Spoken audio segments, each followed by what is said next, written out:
빌립보서 4장 1절로 7절의 말씀 우리 함께 같은 목소리로 봉독하겠습니다. 빌립보서 4장 1절 말씀부터 시작합니다.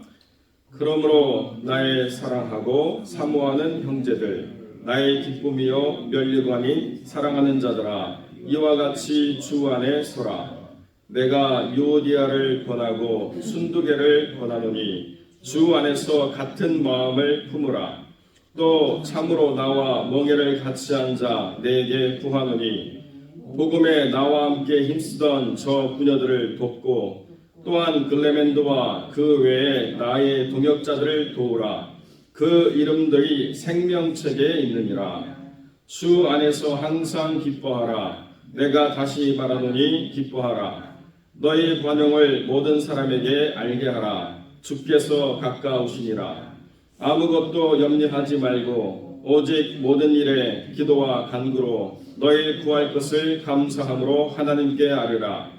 그리하면 모든 지각에 뛰어난 하나님의 평강이 그리스도 예수 안에서 너희 마음과 생각을 지키시리라. 아멘. 오늘 본문의 말씀을 가지고 참으로 나와 멍에를 같이 한 사람이라는 제목으로의 말씀을 함께 나누겠습니다. 바울은 빌립보 교회를 진정으로 아끼고 사랑했습니다. 그 뿌리부터 바울이 마게도냐를 향한 하나님의 부르심에 응답한 최초의 사람들과 시작한 교회였기 때문에 이 빌립보 교회는 바울에게 있어서는 굉장히 의미가 있는 교회였고, 또 바울의 사역에 굉장히 밀접하게 하나 된 교회였기 때문에 에바브로디다와 같은 사람을 보내서 로마의 감옥에 있는 바울을 여전히 돌보고 그의 쓸 것을 채우는 아름다운 일들을 계속했던 그런 교회죠. 그러니까 그 모든 형제들, 그 모든 사람들이 바울에게는 기쁨이고 사역의 면류관이었다라고 바울은 이렇게 이야기해 주고 있습니다. 그런데 이런 교회도 갈등이 있다는 거예요. 이런 교회도 하나 되지 못하는 부분이 있다는 것입니다. 주 안에서 같은 마음을 품고 열심을 내야 되는데요. 유오디아와 순두개라고 하는 현대 교로 따지면 권사님 두 분이 한 마음이 안 됐다는 거예요. 유오디아라고 하는 이 이름은 순조로운 여행, 좋은 여행 뭐 이런 뜻입니다. 여행을 좀 많이 다니셨나 봐요. 크루즈도 좀 다니고 뭐 관광도 좀 다니고 때 되면 단풍도 보고 먹을 것 철이 되면 먹으러 다니고, 한국은 철 따라 먹을 게 있다고 그렇게 전국 각지를 돌아다니더라고요. 봄 되면 뭐 먹어야 되고 여름 되면 뭐 먹어야 되고 그냥 먹으러 바쁘게 돌아다녀요. 유오디아라고 하는 이 이름은 이름만 그런 게 아니고 자주장사 루디아가 어느 큰 기업을 일궜던 것처럼 이 유오디아라고 하는 이 여자 리더도 나름대로 이 남성 중심 사회에서 뭔가 영향력을 발휘할 만큼의 힘이 있는, 재력이 있는, 그리고 리더십이 있는 그러한 여성 사역자였다는 소리가 알 수 있고요. 순두개라고 하는 이 이름은 행운이에요. 행운. 그러니까 이 사람도 그 이름이 주는 의미를 그대로 받아들이면 저 사람 정말로 모든 삶의 행운이라고 생각할 만큼 그 삶의 질고가 별로 없이 굉장히 풍성한 삶을 누리는 그런 사람이었다는 거죠. 그러다 보니까 열심은 낼 수 있는데 열심을 내는 그 방향과 결이 달랐다는 거예요. 서로가 다를 수 있죠. 근데 문제는 뭐냐면 같은 목적, 같은 경험을 공유하고 같은 방향을 지향한다고 한다면 결이 달라도 오히려 교회를 튼튼하게 채워갈 수 있는 그러한 사역이 되는데 서로 계속 부딪힌다는 거예요. 시줄과 날줄이 서로가 오가면서 그 천이 서로 교차를 통해서 든든한 그런 천으로 세워져 가듯이 서로가 방향은 다르지만 목적이 하나 되면 서로가 추구하는 것이 동일하기 때문에 서로의 다름이 불편함이 되어지지 않는데, 이것이 자꾸 충돌이 되면 결국 이것 때문에 복음의 사역이 방해가 되고 어려움을 겪는다는 거죠. 그래서 바울이 누구에게 부탁하느냐? 참으로 나와 멍에를 같이 한 자, 그 사람에게 이 부녀들을 좀 도와줘라, 중재자가 되어줘라, 이렇게 이야기하고 있습니다. 둘이 서로 화해시킬 수 있는 것은 없지만, 그러나 여기 참으로 나와 멍에를 같이 한 이 사람이 중간에서 이 두 분을 잘 화해하면 그 화해가 이루어질 것 같다. 그래서 진실된 나와 멍에를 같이 한 자, 그것을 나와 멍에를 같이 한 자를 쥐지게라고 이렇게 표현하고 있는데, 이게 사람 이름이 아닌가라고 하는 그런 해석도 있습니다만 소문자로 기록되어 있기 때문에 사람 이름이 될 수가 없죠. 그러면 참으로 나와 멍에를 같이 한 자가 누구겠습니까? 자주장사 루디아일 수밖에 없죠. 루디아를 통해서 빌립보 교회가 세워졌고, 루디아를 통해서 그 빌립보 교회의 예배 장소가 루디아의 집이 됐기 때문에 참으로 나와 멍에를 같이 한 자가 당연히 루디아죠. 가장 영향력이 있는 여성 사역자로서 그 교회가 존립할 수 있도록 했던 그 하나님의 사람에게 간절히 요청하기를, 복음에 나와 힘썼던 사람들이라는 거예요.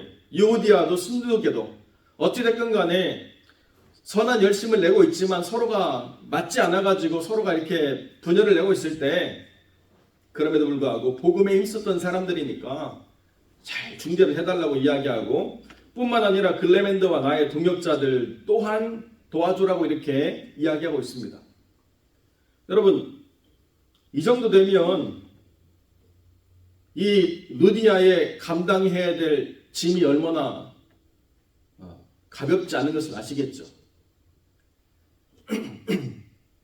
자기 집을 오픈해서 예배의 처소로 삼고, 예배 처소가 되니까 또 여러 가지 모양으로 사람들을 공개해야 될 일이 있는데, 그 중에서 유오디아와 순두교와 같은 사람들을 또 중재해야 되고, 글레멘더와 여러 동역자들을 돕는 일들을 감당하라고 바울이 이야기하고 있다는 거. 이거 너무 버든되는 거 아닙니까?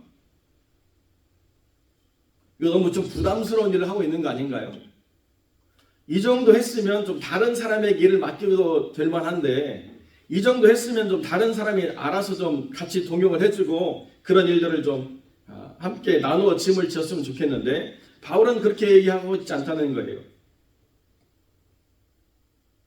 바울은 뭐라고 얘기하느냐?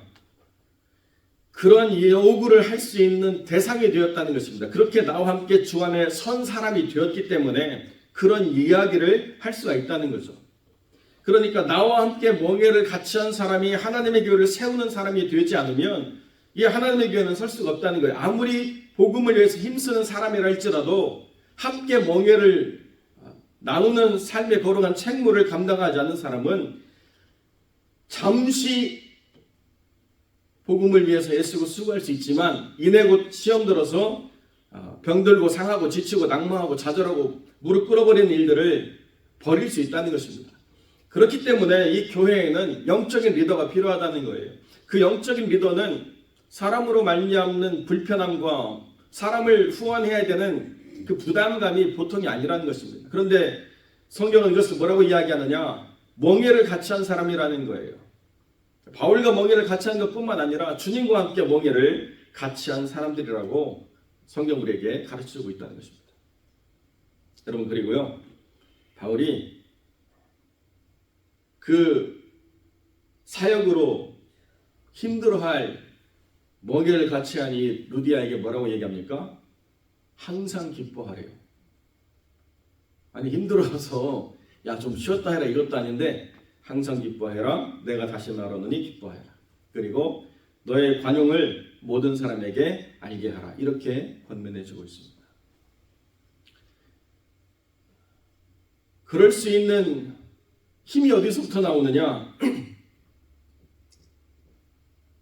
기도로부터 나온다는 거예요. 아무것도 염려하지 말고 기도하면 하나님께서 예수 그리스도 안에서 우리의 마음과 생각을 지키심으로 지금 감당해야 될 일로 말미암는 염려와 근심을 기도로 다스려감으로 기뻐할 수 있고, 마음이 베풀 수 있는 넉넉한 마음으로 다치지 않고 활짝 열려질 수 있다라고 우리에게 가르쳐주고 있다는 것입니다. 사랑하는 성도 여러분, 교회가 힘든 이유가 뭘까요?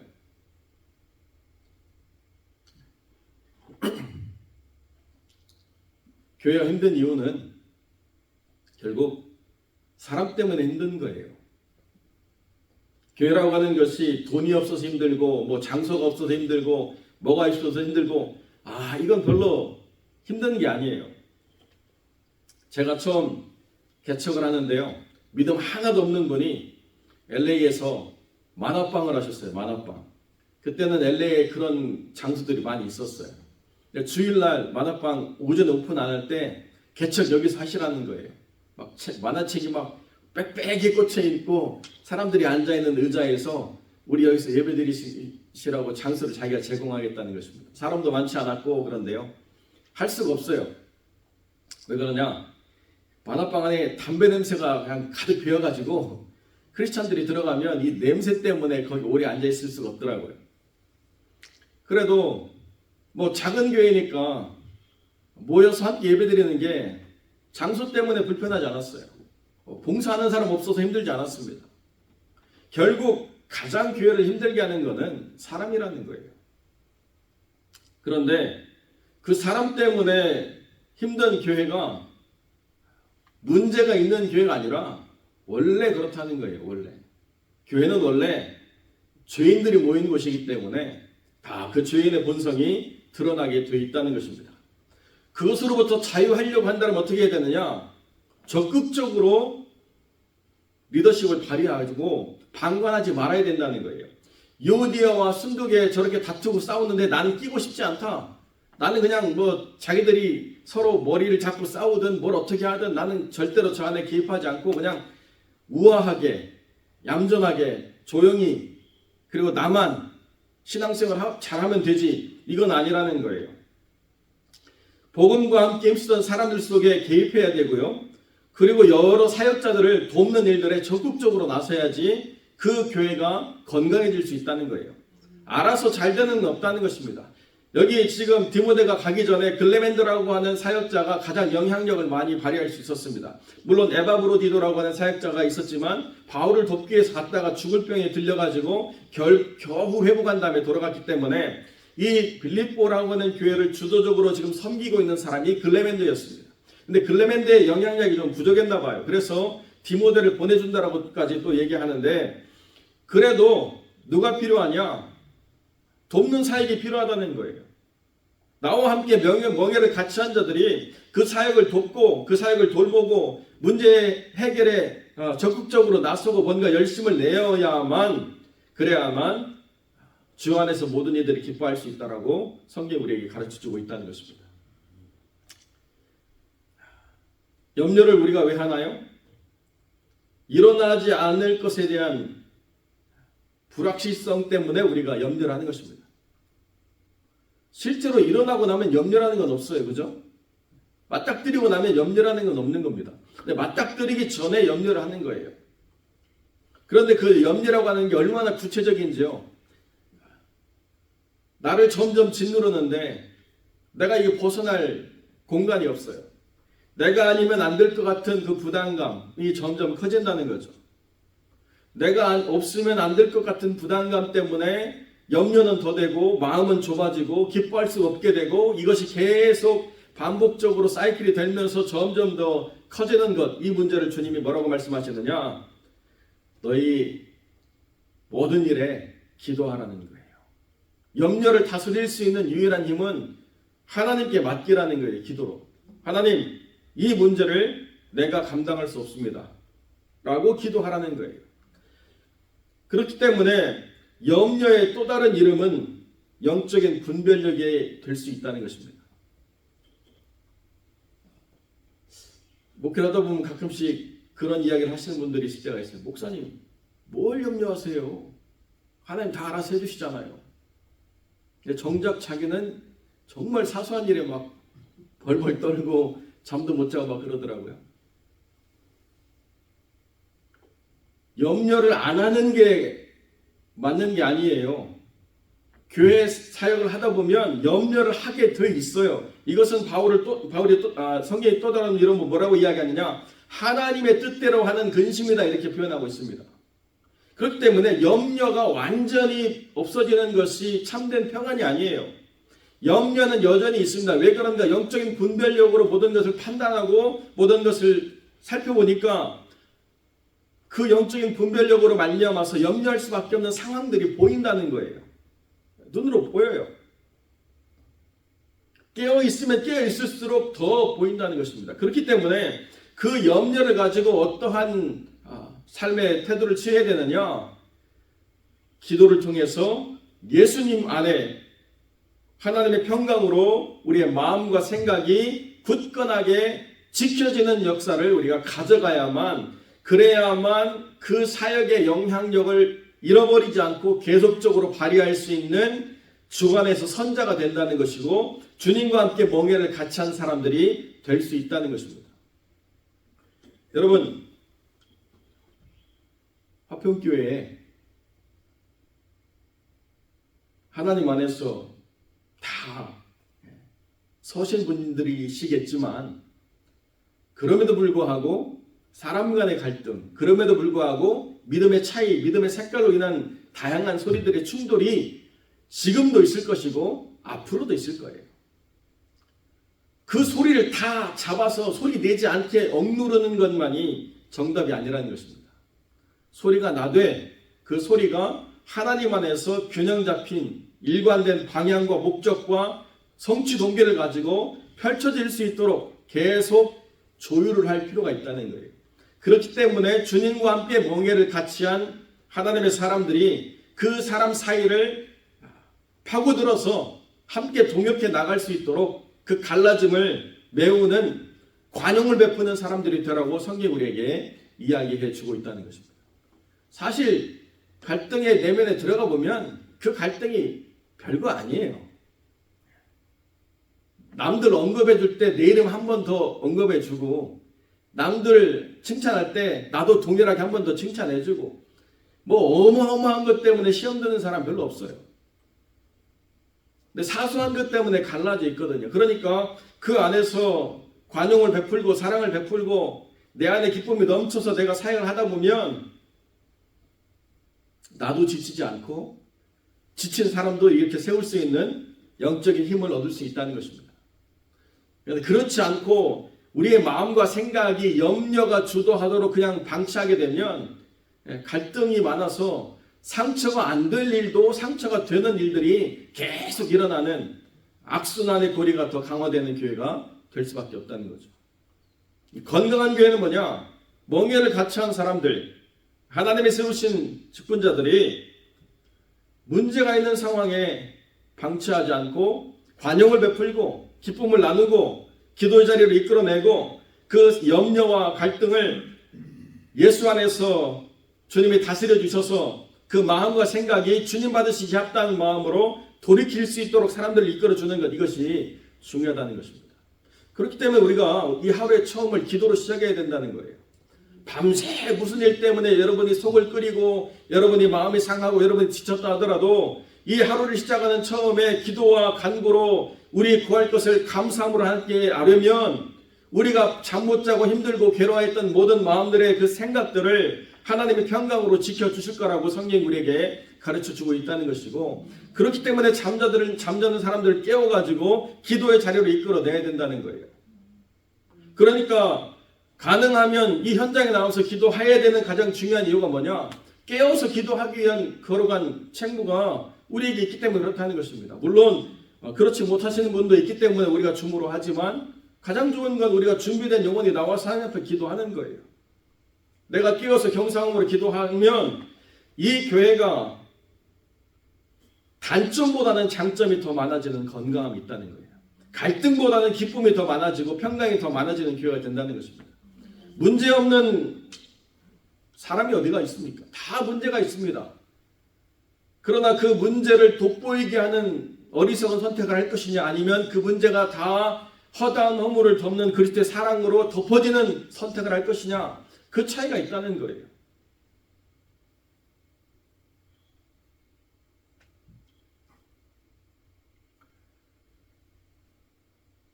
여러분, 아무리 사람이 완벽하다 하더라도 지적할 것이 없겠습니까? 아무리 사람이 좋은 사람이라도 모자람이 없겠습니까? 그 사람에게 기대하는 기대 가치가 그 사람의 실제보다도 우리가 항상 더 높은 이유가 무엇입니까? 우리가 더 많이 받고자 하는 마음 때문에 그런 거죠.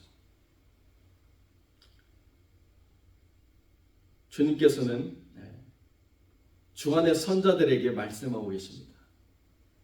받는 것보다 관용을 베풀어 주는 쪽으로 살아라. 내가 누군가에게 관용의 수혜자가 되지 말고 내가 누군가에게 베풀어주고 나누어주는 삶을 살게 되면 이것이 내 영적 지경을 넓히는 삶이 되어지는 것이다. 이것이 우리가 주 안에 서는 가장 좋은 방법이라는 것을 기억하시고, 사랑하는 성도 여러분, 하나님께서 여러분의 눈을 열어서 이 교회의 부족한 부분들, 또 여러 모양으로 약한 사람들을 보여주실 때에 염려가 여러분의 삶을 주도하지 않고 기도를 통해서 평강이 여러분의 삶을 주도하고 여러분의 생각과 마음을 지키시도록 그렇게 깨어서 기도하시는 하나님의 사람들이 되시기를 주의 이름으로 간절히 축원드립니다.